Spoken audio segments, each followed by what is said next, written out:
मुंबई। नाम सुनते ही जहन में क्या आता है? भागती दौड़ती जिंदगी, कभी ना बंद होने वाली बत्तियां और हर कोने से आता हुआ शोर, है ना? यही है मुंबई की पहचान। लेकिन सोचिए, इसी शोरगुल से भरे शहर के बीचों बीच, हाँ, साउथ मुंबई के एक बहुत ही पॉश इलाके में एक ऐसी हवेली है जो पिछले 70 सालों से एकदम खामोश है। एक ऐसी जगह जिसके सामने से रात में गुजरने की भी कोई हिम्मत नहीं करता। पता है क्यों? क्योंकि कहा जाता है कि इस वीरान हवेली में हर रात ठीक 3 बजे उसके सबसे ऊंचे टावर की खिड़की में एक रोशनी जलती है और उस रोशनी में एक साया नजर आता है। एक आदमी का साया जो आज भी किसी का इंतजार कर रहा है। तो चलिए आज इस रहस्य की जड़ों तक चलते हैं। और एक बात बता दूं, ये कोई आम डरावनी कहानी नहीं है। नहीं, इसकी शुरुआत मौत से नहीं बल्कि मोहब्बत से हुई थी। एक अधूरी प्रेम कहानी। तो बात है 1925 की। सर अर्देशर रुस्तम जी एक बहुत बड़े व्यापारी। उन्होंने ये आलीशान हवेली अपनी पत्नी इसाबेला के लिए बनवाई थी, बड़े प्यार से। लेकिन उनकी ये खुशियां ज़्यादा दिन टिक नहीं पाईं। सिर्फ 3 साल बाद 1928 में एक भयंकर तूफानी रात में इसाबेला की टावर की बैल्कनी से गिरकर मौत हो गई। बस इस एक हादसे ने सर अर्देशर को अंदर तक तोड़ दिया। वो सबसे अलग हो गए, दुनिया से कट गए और उसी टावर में अकेले रहने लगे। और जानते हैं, सालों बाद वही टावर उनकी मौत का भी गवाह बना।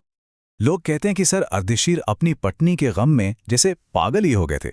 वो हर रात बस एक जलती हुई लालटेन हाथ में लिए उस टावर की खिड़की पर खड़े हो जाते थे और घंटों समंदर को देखते रहते। उन्हें बस एक ही उम्मीद थी कि शायद एक दिन उनकी इसाबेला लौट आएगी।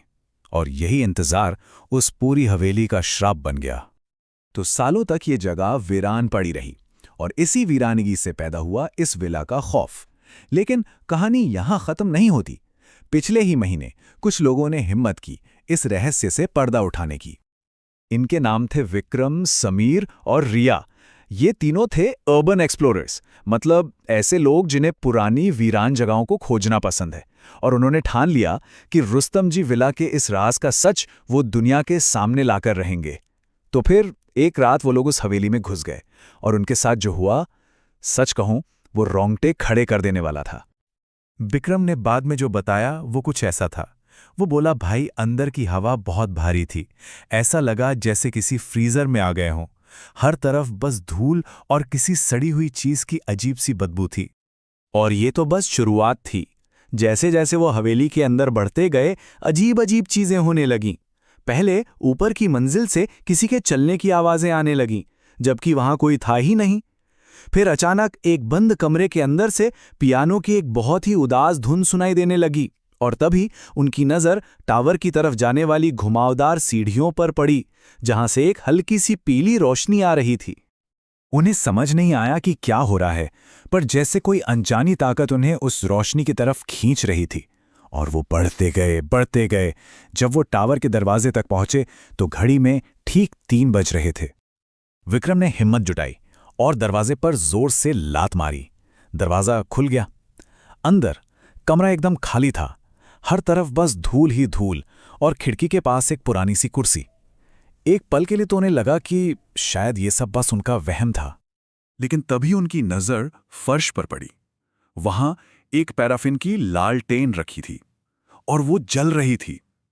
सोचिए जरा, एक ऐसी जगह जो 70 साल से बंद है, वहां एक जलती हुई ताजा लालटेन, ये कैसे हो सकता है? और फिर जो उन्होंने देखा उसने उनकी रूह कंपा दी।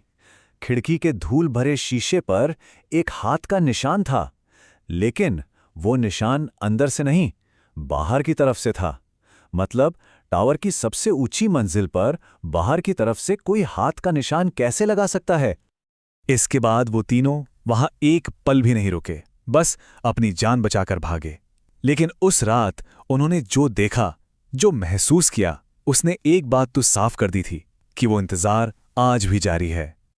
विक्रम आज भी कहता है कि भागने से ठीक पहले बस एक पल के लिए उसने उसे देखा था। खिड़की के पास एक लंबा सा आदमी खड़ा था, अच्छे कपड़े पहने हुए। विक्रम कहता है कि उसकी आंखों में गुस्सा नहीं था, नहीं, बस एक बहुत गहरा, कभी न खत्म होने वाला दुख था, एक दर्द था। और वो उन्हें नहीं देख रहा था, वो तो उनके आर पार समंदर की ओर देख रहा था। तो ये कहानी किसी खूंखार डरावने भूत की है ही नहीं। ये कहानी है एक अधूरे इश्क की, एक ऐसे इंतजार की जिसका कोई अंत नहीं। सर अर्देशीर रुस्तम जी आज भी उसी टावर में मौजूद हैं। हर रात वो अपनी लालटेन जलाते हैं और अपनी इसाबेला का इंतजार करते हैं। आज भी वहां के लोग उस विला के पास से गुजरने में डरते हैं। उनका मानना है कि जो कोई भी सर अर्देशीर के इस इंतजार में दखल देता है वो उसे कभी माफ नहीं करते। अब सवाल ये है कि क्या किसी में वाकई इतनी हिम्मत है कि वो उस वीरान विला का पूरा सच जान सके।